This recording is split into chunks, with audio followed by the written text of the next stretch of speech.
Lucas, and welcome to Food 101. Food, people. Let's talk about food. And today, I have my special guest. He is one of the best comedian of all time. Hey, Yay! No other than Mr. Mike Lucas. woo! Everybody, stay seated, please. Stay seated. Best of all time. Thanks, Daniel. That's quite a honor to be bestowed. But I'll take it. Yes. And so, Mr. Mike, can you please introduce yourself to our listeners Sure. on Food 101? Well, my name is Mike Lucas. I'm a comedian who originally came from Cleveland, Ohio, and now makes his home in Dallas, Texas. I was a touring comedian for 24 years, and now I'm an author of the book Finding Your Funny Muscle: How to Create Laughs Like a Pro. It's a humor writing book that I'm introducing to the world. And now I'm Yeah. talking about food, Daniel. I'm actually I have interestingly enough, I have a mouth, I have teeth, and I have a stomach, so I have everything Yes. required to enjoy food. Yes. Especially you have a taste buds. Hmm. Got to have good taste buds, and I did get COVID once, but I have recovered my taste. So and I've never Oh, had taste in clothing, so it's a if the only thing I can count on is my ability to taste food. oh, yeah, definitely. So, what is your favorite food, Mr. Mike? Ooh, my favorite food. I have a couple. One of the one of the one of the most tasty things I could eat, and it's going to be it's kind of like a drunk guy's food, but it's a gyro, a gyro, the Greek delicacy that is on a pita. It's got lamb meat usually off of a what are those called? A big slab of lamb meat, and they slice it off, and then there's onions and tomatoes and sauce, and it's really good. The first one I ever had was in Chicago when I was a kid, and so I think I always relive that one. And every town I go to, I look for any Greek restaurant that has a Euro shop, and I test it out. Yes. Have you been to Greece, Mr. Mike? No, I haven't been. I haven't been too much of Europe. I would love to go there. And it's funny though, Daniel. I wonder, like, do the Greeks in Greece actually eat gyros? I mean, is that really or is that an Americanized version of a dish that they serve over there? That'd be my first question to a real Greek. Is a meat cook on a vertical rotisserie, Rotisserie, that's right? it. Yeah, and it's Yes. like a spit or whatever. Yeah, yeah, and that's how Yes. you can tell if it's going to be a good sandwich. Because what a lot of places will try to do is take advantage of the Euro, um, uh, trend, and they will get frozen meat that's pre-sliced, and they'll heat that up in a microwave and try to serve that to you. And that you got to watch out for that. You don't want that experience because it's like eating microwave pizza. It just doesn't. It's not the same. And I remember the first gyro I ever ate was probably in the 1970s or early 80s, and I was in Chicago, and my uncle was living there at the time, and I went with him to a thing called the Chicago Fest, and it's a festival that they have that involves food and music, and they used to have it on the Navy Pier there, right off of Lake Michigan. And what they would do is they would set up multiple bandstands and have different types and genres of music play at each of those bandstands. And then surrounding that were all the best food, um, like deliverers in Chicago. So there would be some of the best pizza you'd have there. There'd be the Euro stands. There'd be corn dogs and any I guess what else would be in Chicago, but they but typically like deep dish pizza and stuff like that. And then my uncle turned me on to the Euro. He said, I want you to try something, and we bought it. And at first I was a little bit nervous because they have that big spit of the sort of like greasy meat that's sitting there cooking as in spinning, and Yes. right, so it's a little bit intimidating, and you're kind of like, well, like, is that a side of beef? Is that a no? It's lamb. Well, that's not the shape of a lamb. And they're like, well, we've sort of reshaped it to be on this spit. So I'm like, okay, I guess I trust you. And then Yes. and then they have that is it tzatziki sauce or whatever, I can't know how they pronounce it, but it's like a cucumber sauce, which is not, it looks like it might be mayonnaise, it looks like it might be whatever's in coleslaw, but it's neither Yes. of that. It's a real tasty and tangy sauce. And so the spice of the lamb, and then the tang of the that tzatziki sauce, just I was, I don't know, I maybe 10 or 12 at the time, and it just blew my taste buds away. I'd been used to like meatloaf and hamburgers and some fast food stuff, and then this gyro just came alive in my mouth, and I was just like I was like I'd never tasted anything like it. And I remember that the pita that they use is a different kind of pita. It's not like the kind of pita my mom would wrap me up a tuna or a turkey sandwich for my lunch. This was like a thicker one, and they had cooked it on the grill, so there was slightly crispy on the outside, but still soft enough, and to pull it apart. And oh my god, I bit into that, and it was just like there was like three different textures to it. I was just amazed. And then that taste of the gyro just it shocked me, and I'll never forget it. And so ever since then, Daniel, I've been trying to relive that initial gyro experience. So Experience. every time I go to these restaurants, I'm like, oh, is it going to be as good as that one? And it's never measured up. And I think a lot of that is just the memory of it. Yes. If you go to Greece, that's like every corner there is there. Yes. Oh, good. Yes. That makes me feel better, because I because a lot of us Americans, we assume like we assume our Chinese food is what the Chinese eat in China, and it's not. I found that out. My parents Yes. went to China and Japan, and they were like, just so you know, it's nothing like that. Yes. And it's the same when you go to Mexico. When you have a American Mexican food, it's a different taste than when you go to Mexico. So I'm glad to hear that in Greece, the Greek food there is authentic. Yes, definitely. So, It better be. so Mr. Mike, all the ingredients in tomato, onion, fried potatoes, do you like them all, or some of the ingredients? Wait, did you say fried potatoes Yes, there's a fried potatoes in the in a gyro? original. I've never had a fried Yeah. potato. You're interesting, man. See, that's the difference, and maybe that's the traditional Greek version, because the ones I have the meat, the Yeah. tomatoes, and you know what, Daniel, the one complaint I might have about the gyro service, and this is just personal, because a lot of people probably don't agree with this, but there's a little too much onions. Sometimes what they'll do is it's funny. It's almost like whoever owns a gyro shop also owns an onion farm, because they seem to have endless access to onions, and they chop them up, and then they just pile it on like they like two handfuls of onions on top of it. And my stomach can't handle onions, raw onions. I get sick, I get heartburn, and I get other problems we don't need to go into. But they so whenever they serve those onions, I'm just shocked. And then I look at other people, and they're eating them all. So that's the one thing I like. So I personally, that's the one part I would take less of. I'll put a few on, and sometimes I'll pull off all the onions, and the flavor from having so many of them on the sandwich remains. Whatever that juice is that comes off the onion is still there, so I still get the flavor. But Yes. but the fried potatoes, Daniel, I'm shocked to find that out. That's interesting. That's almost a reason to go to Greece alone. Yes, and usually in Greece they usually do pork, not lamb. They do pork, huh? I Yes. didn't know that. Interesting. Uh, Good to know. So will they have a spit also, though, like that large? yes, that's the Okay, usually that either beef or lamb, but they usually most of them are pork. pork, huh? I wonder why. Yes. Is that maybe a cheaper meat for them to get like to serve to the masses? Yeah, definitely Yeah, yes. that makes sense.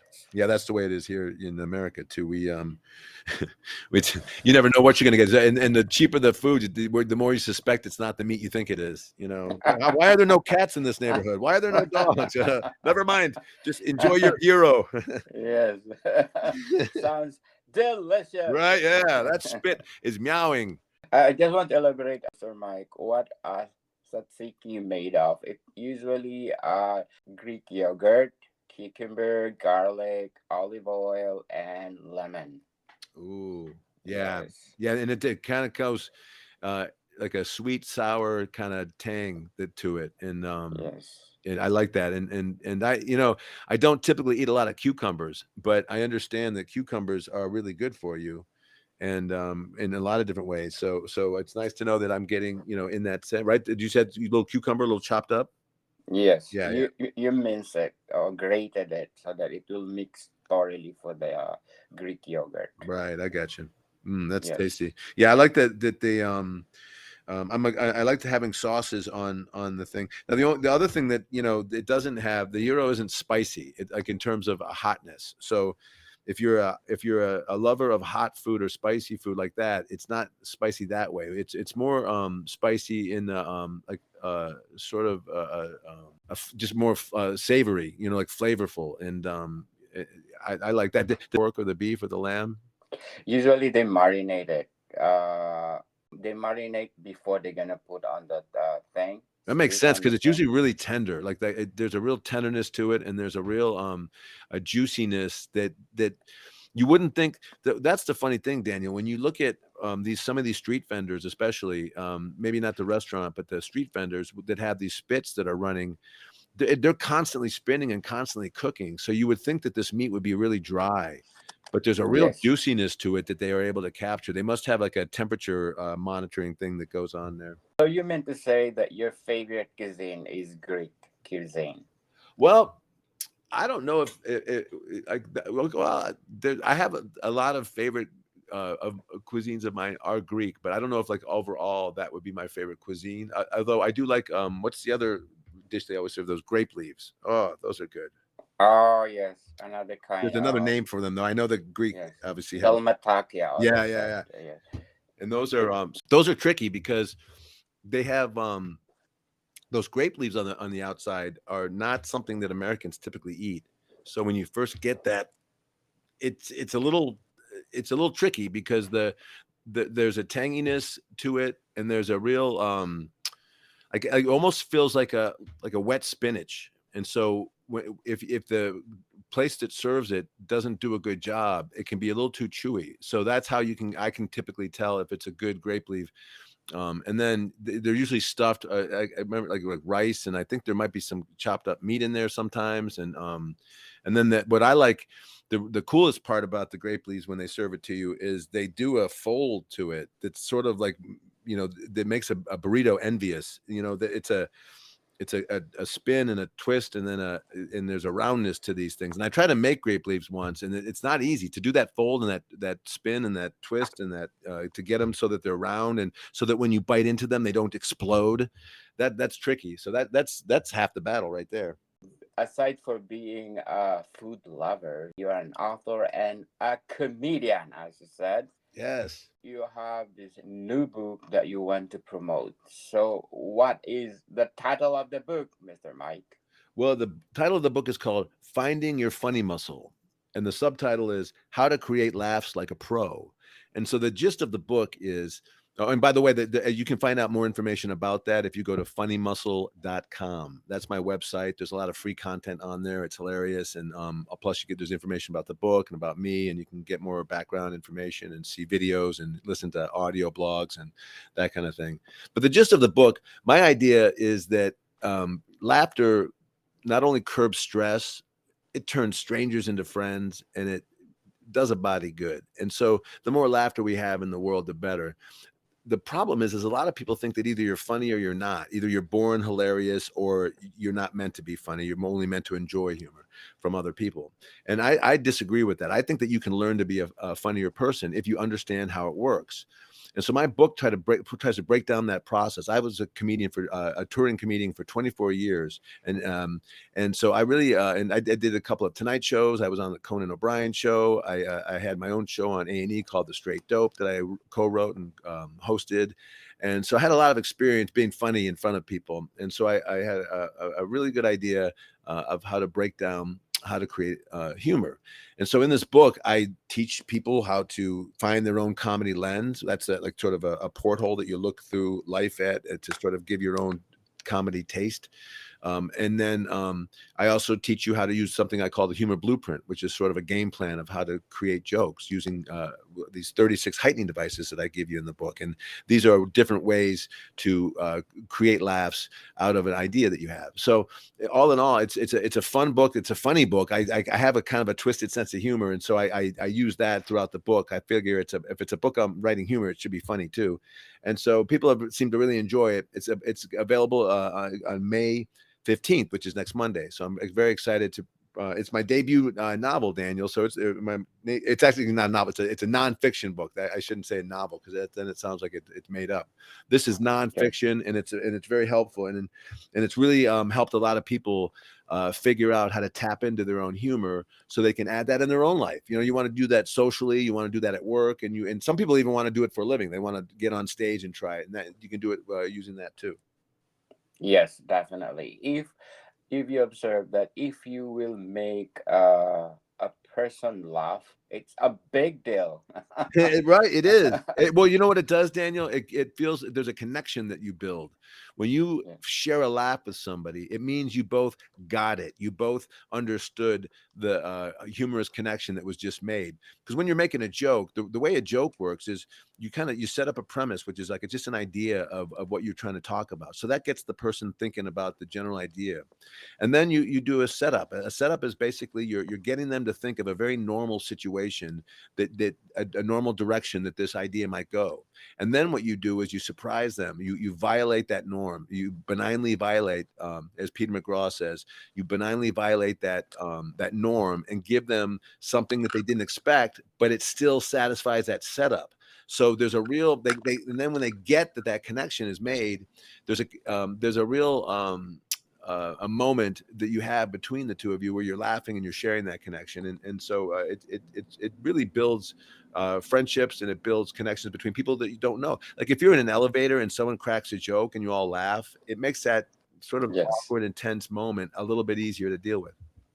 Yeah, did you see this video that this man is laughing in the bus, and then the people after they listening laughing, and everybody's laughing. So Right? They don't even know what he's laughing at, but they yes, just start laughing, and then when they laugh, it begets more laughter. Yeah, I have seen that. Isn't that amazing? yes, yes. Laughter is contagious, Yeah, it's people. infectious. It really is in the best possible way. That's a Yes, tough sell right after the COVID pandemic to say that anything's infectious is a good thing. But laughter truly is when you laugh, a lot of times it does physical things to you. There's ways that it changes your body, and in fact, I even mentioned that in the book. I talk about how it increases your endorphins that are released by your brain. It enhances your intake of oxygen-rich air. Imagine that. You're getting more yes, oxygen because you're laughing. It stimulates your heart and lungs and muscles. Like it's like a physical workout.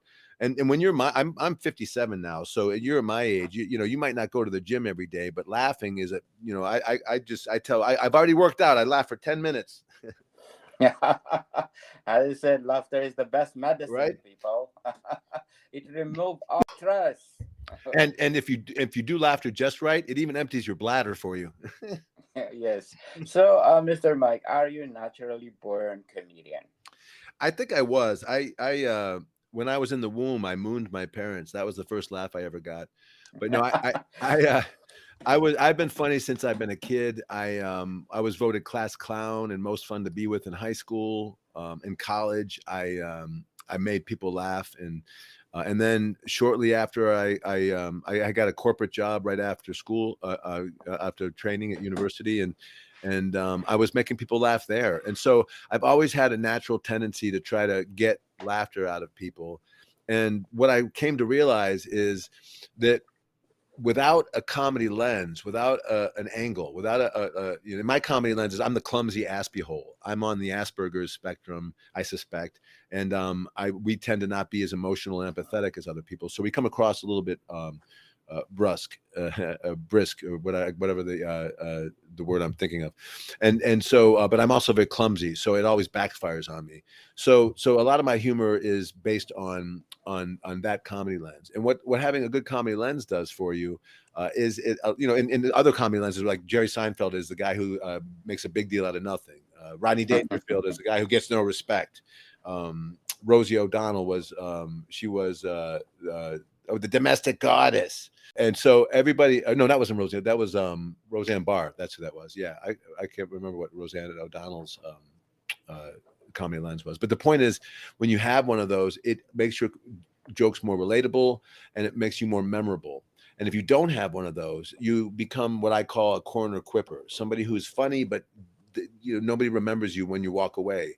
And if you're trying to make connections, you want to be more memorable, and with a good comedy lens, it allows people to understand more about you and what your take is, and then you are more relatable, and then they laugh because either you reminds them of themselves or reminds them of someone they know, but you make it clear of where you're coming from, and so that to me is one of the valuable parts of the book. So how did you enhance your craft? Well, it's funny. I was a not I was in high school theater, but I was but I never did stand up comedy when I was younger. And then when I was working at AT&T in Cincinnati, in my corporate computer programming job that I did for 2 years out of college, I did 2 open mics, which are it's a 5-minute showcase at a comedy club. You do it for free, and you sort of go up and try your jokes out for 5 minutes in front of a crowd that understands that a lot of amateurs are going up. And so at that open mic, I did pretty good. I was so nervous though all week, but I did good enough at that first open mic that the people who ran the show said, "Hey, why don't you come back next week and be in this contest that we're running?" Well, I came back Wow. the next week, and I would love to tell you that I won the contest, but I didn't understand that you're allowed to repeat your material. I thought you had to come up with brand new material every time you got on stage. That's how new I was. I just figured that every time you get on stage, you got to have 5 new minutes. And what I didn't realize is that the art of stand-up is honing that 5 minutes over and over again till you get it perfect, and then you move on to more material, but you're allowed to repeat. So I did 5 brand new minutes, and they didn't go quite as well, and the pressure was on more, and there was better comedians in the lineup. So I kind of gave it up for a while. But then I was still longing to be on the stage, so I auditioned for and got a job at Disney MGM Studios in Orlando, Florida, and that was a unique thing. I called in sick from Cleveland to my job in Cincinnati and told them I couldn't come in because and I didn't tell them why. I just told them I was sick, but I was actually auditioning for this job, and I ended up getting it and spending a year down in Orlando doing that show. And then I did a show for Universal Studios the year after that. And while I was doing that, I began to do open micing and doing stand-up comedy. So that's kind of how I got my start. I sort of shifted over to sort of corporate entertainment with Disney and with Universal. And then at night I was doing stand-up, and I was going all over Florida, just wherever I could find a stage. I would do open mics at comedy clubs. A lot of little bars and pubs would have like a Tuesday night. It would be a comedy night, and they would just invite us all in, and you just sign up on a list, and then that was the order you'd show up on, you'd perform in. And so there might be 15 or 20 comedians all doing 5 minutes. So and if you go up 15th or 20th, they've heard so many jokes and heard so many premises that you have to be really good to get them to laugh. And so it was a really great way to begin my career and get strong as a comedian. And then after that, I left those jobs and I just did comedy full time, moved to Chicago. Then I trained at Second City, the theater there, which teaches improv. And that was real valuable, going through their conservatory program and then being hired by them to tour, and then eventually being hired by them to be on their main stage in Las Vegas at the Flamingo. That was a really fun year I did for them after that. And then, I moved to New York for a year to try a comedy there. And I realized very quickly that wasn't my scene. They're too gruff there, and I'm real silly. So then I moved out to LA, and that's where I got my success. And eventually I ended up doing a radio show with a woman I met, who became my wife. And we did a show for CBS radio there for a bunch of years called Cracking Up with Gretchen and the Lukes. and it was a comedy show that we did, and I co-hosted with her, and we made the weird news come alive. So we had all of our friends who we knew in the industry who were improvisers and comics. They would play the parts of the weird news characters that we would read in the paper, and we would pretend like we were interviewing the actual people. So if there was a guy who was a squirrel tamer, we pretended like we had the squirrel tamer on our show. You know, if there was somebody who got arrested buying toilet paper during a hurricane for cursing, we had the cop and the person who got arrested on our show, and it was just our actor friends. But and they would once we had the Tooth Fairy on our show, Yes. and the Tooth Fairy's agent, and Yes. in our case, the Tooth Fairy was male. So it was a guy who was playing the Tooth Fairy, and his agent was like this, he's a very hardcore guy from Vegas, So there was a lot of fun, and we did that, and then my wife and I, we started having kids. We had 2 babies, and that's when I realized I didn't want to tour and making a living doing that anymore. So I began writing, and that's when I started in 2015. I really started focusing on my writing, and I was doing writing SEO articles. I was doing the search engine optimization blog articles about the National Football League and about sports betting. The legalization of sports betting in America, in all the states. So I've had a lot of different ways to make a living, but all of it is trying to be creative, and usually it's try to get laughs. So that short answer to your question, Daniel. No one's ever accused me of being quiet.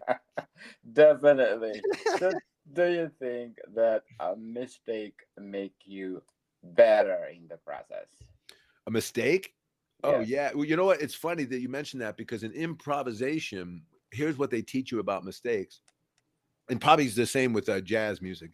But in improvisation, what they liken a mistake to, they're different choices. And when someone makes a choice that seems like a mistake, what everyone does in the scene is they yes and it. And so instead of disagreeing or pointing out that it's bad, they agree with it and they heighten it more. And the way that they taught us that concept in the conservatory at Second City was they told us to think of it like someone who's building a vase, or knitting like a knitted basket or whatever. And when you're weaving a basket, if you make a mistake, what the weavers do is they turn that glitch into, now it's part of the pattern. So they take that, what could be a mistake because it didn't look like the rest of the pattern that was already developing, and then they turn that into a new part of the pattern. And then because of that, it changes the look of the whole basket, for the good, because it makes it more creative and more original, because no one was expecting it to go in that direction. So a mistake to me is there really are no mistakes. And that's what I was going to say with the jazz music. I remember one jazz musician said, you never make any mistakes. There are no wrong notes, depending on what note you play after that. Right. So Yes. you can adjust. If you play a good note after that wrong note, suddenly that wrong note makes sense of why you're using that to get to the next one. So the whole idea of it is, there's always mistakes, but there's always things that don't go the way you want them to go. But it's how you adjust to them afterwards, and how you yes and it and heighten it. How you take that thing and go, okay, well, it didn't go, like, for instance, when I did my second Tonight Show appearance, for a lot of different reasons, it didn't go as good as my first one. I had a migraine headache on the second one. I had gotten bumped. I had a guy in the audience who had an air horn that was blowing it during my set. My microphone, lavalier microphone, fell off. The battery pack was swinging around my body, like I was a tetherball, and I was the stick, or the pole, and so a lot of things made it very difficult. But I learned from that, and that's what I learned from that experience, was that I needed a better comedy lens, and that I needed a better understanding of how jokes are written and created. And so from that so-called mistake or a glitch, came my book. That's the book I wrote, is the book I wrote for the guy I wish I could have read back then, when I had that moment, because it would have helped clarify what I needed to succeed in that moment better. No mistakes, never. No. They're opportunities. Yes. I hate people like that. It's not a mistake; it's an opportunity. I just had my leg cut off. Yeah, I know, but now you're going to be the best hopper in the world. Yes.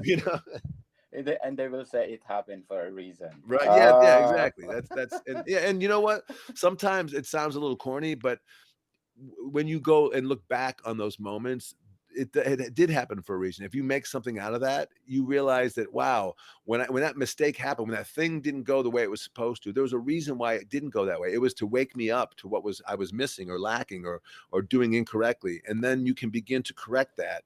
And when you can make that happen, I think you really you really have a better shot at finding joy in life, because that's what you're really shooting for, right? We're just all trying to be happy. We're all just trying to spend the day smiling and laughing. And things get in the way of that. Those mistakes seem to get in the way. But if you can figure out how to, you got to, like, it's like a judo. You got to take the energy of that mistake and move it forward in your direction. Yes. So before we go on, Mr. Mike, I want to shout out to the people listening in the United States. Hey, what's up? Yo, and most especially the state of Texas. Yeah, that's where I'm live from. there. Woo! Yes. In Dallas, I got 62%. Houston at 18%. Round Rock, 5%.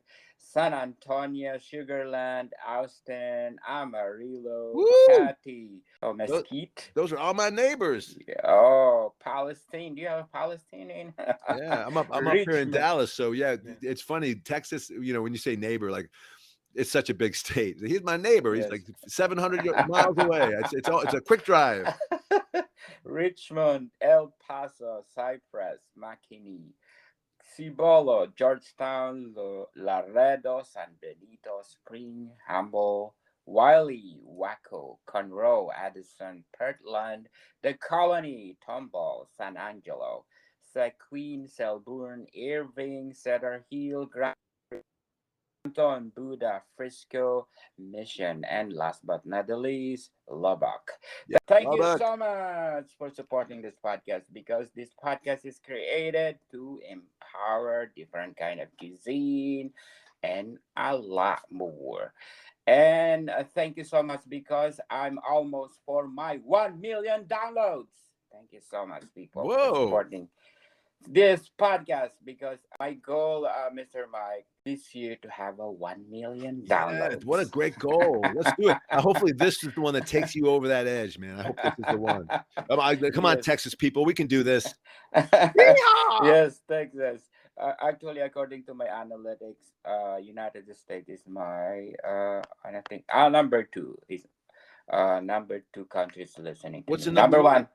Canada. Yeah, our northern brothers. Woohoo! Northern brothers, yes. So, Mr. Mike, what else you can say about your book? Well, I would say that the book is again, if you need any more information about it, it's at funnymuscle.com. And the reason why I call it a funny muscle, and see, because a lot of people are used to hearing funny bone, but I don't really think funny is a bone. A bone is hard and rigid, and comedy is more pliable, and it stretches and it builds. The more you work on it, it builds. So I think it's more of a funny muscle, and so I think everybody has their own funny muscle. And sometimes, like any muscle that you haven't worked in a while, it might just be a little bit weak. And sometimes, if you don't even know you have it, it might be kind of stagnant, and atrophied. And so when you can begin to work on it and practice, and have something that you can practice that actually makes you funnier without having to do it in front of people, that's what this book helps you do. And that's what the book helps you to figure out how to get done. And that it's kind of like like, say if you wanted to learn how to play the guitar, you would take a lesson and you would learn how to form chords and play notes, and then you'd know how those work together in a progression, and then you would know how to put those progressions together to create a song. And then once you learn how to do that, you can just practice that and get better and better at it. And people who have never played guitar before, all of a sudden are very musical and playing guitar. It's the same thing with being funnier and doing comedy, and being humorous and getting laughs with from people. Once you understand how it works, you can practice that and then get better at it. And then all of a sudden, before you know it, pop, it happens naturally in conversation. It happens with strangers. It happens with friends. And if you're already a little bit funny, it gives you more options to be even funnier, because sometimes, you know, we don't all have time to study all the greats, and I have I've watched a lot of I've watched a lot of film, Daniel, a lot of comedy film, Yes. and I see the patterns, and I see how people do it, and that, now you have a chance to do it the same way the pros do, using this book, Finding Your Funny Muscle, available May 15th, this Monday. And you know what? Get a euro from your local Greek place, and then get the book, and you can read and laugh while you're eating Greek food. There's nothing better. Definitely. Hold the onions. Hold the The onions. onions. Most of them don't like the onions, so put lots of French fries. Yeah. Oh man, give me that. Yeah. And that's, yeah. Those, the Greeks tend to do a really good French fry. They have they sometimes get a bigger, thicker one, more like a chip, like the Europeans do. Mm. Yes. Wasn't there was a movie they did about a guy who was testing McDonald's, and they wanted to see how long these fries would last, and so they just kept a thing of fries, and all the other food was going bad, but the fries would just look exactly like they were when they came out of the fryer. So he said, like, the preservatives and the oil in that must be so deep. So yeah, I can see that there, it must cause like mental, emotional, and physical. What do you eat? So Do good. you eat fries? Do you have them? Oh yes. What do you dip yours in? And I'll tell you what I dip mine in. I do garlic mayo. What do you go with? Garlic mayo. Oh, that's good. What do you make that Yeah. yourself? Yes, you do like put garlic, fresh garlic, and then mayo, and combine together, and that's it. Really? Voila. How much Yes. garlic? What's the ratio? I'll probably put too much. If you don't have the fresh, you can use also the powder. Right. So if you have a 1 cup of mayo, just put a half teaspoon of garlic Okay. powder. Okay. All right. That makes about sense. Okay. Oh, that sounds Yeah. good. I usually try to do. I can do either a ranch. I like that and that comes from my days of eating chicken wings, and then having fries and blue cheese dipped in the blue cheese dressing or ranch dressing that you get with the wings. And then I like blue cheese or ranch dressing, and I like sometimes barbecue, or sometimes I'll take a ketchup and a hot sauce, and I'll mix those together and throw a little bit of mayo in there. Woo! Yeah. Oh, Right? Yeah, in heaven. yes. Sounds delicious. Right? But Finding your funny muscle. Please support Mr. Mike Lucas, because I'm sure this is phenomenal. Because you know why, people? We need to laugh because there's a lot of people there bitter. right? No doubt. No doubt. You know, there's a lot of people in the world eating French fries in the grease. So we need to help them by making them laugh. And if they Yes. laugh hard enough, something crazy will happen, I'm sure. Definitely. So once again, Mr. Mike, invite our listeners to buy your book. Oh, please do. And you know what? It's really actually pretty affordable. You can find all this out on funnymuscle.com. That's funny and muscle together.com. And the book is $14.99 for the actual paperback book, if you want to hold it in your hands and make notes and stuff. And then if you just want to buy the ebook for your Kindle device or your other device, you can get it for $7.99. And so and it's the book is like, it's 240 pages long, and it's good. And you can, you know what, which the book is, because it had on the front cover is a whoopee cushion, and I use the whoopee cushion because it's a classic example. It's the most basic example of how to get a laugh, which is you benignly violate a normal expectation. And you know, there's a normal expectation of quiet in public, and then when a whoopee cushion gets squeezed, obviously that expectation is violated. And then if someone gets blamed for it, it's even funnier. So just so you know, though, when you look at the book and you see the whoopee cushion on the front, it's not an instruction manual on how to use a whoopee cushion. It's actually a way deeper than that. But come to funnymuscle.com and find out all about it. And I can't wait to meet you. Yes, people, let's support Mr. Mike Lucas. And my Food 101, Mr. Mike, is number 13 of the best food podcasts on the planet. Nice. So, Daniel, look at you. Let's yes. get to 1 million. Let's help Daniel get to 1 million. Tell some friends. That's what you got to Yes. do. Like, the word of mouth is the key. If people enjoy it and then they tell some people, like, oh, you got to check this out, it helps Yes. so much. And same with leaving reviews for books. If you buy one of my books, leave a review, and boy, does that help. Because what we're trying to do, Daniel, is we're trying to get the algorithm to be our friend. Yes, definitely. And you know what, Mr. Mike, we have a comment there that they are recommending us because we giggle a lot. Chef Alessandro, we giggle a lot in our show. Yeah. And they give us 1 star. What? Laughter is the best medicine and laughter is contagious. So we still continuing laughing each other. Absolutely. Yeah. Well, you know what? Then they should listen to the serious podcast where no one laughs and there's crickets in the background. Yeah. Yes. Thank you, Mr. Mike, for your time. You got Okay, it. Atikang people, see you soon. See ya.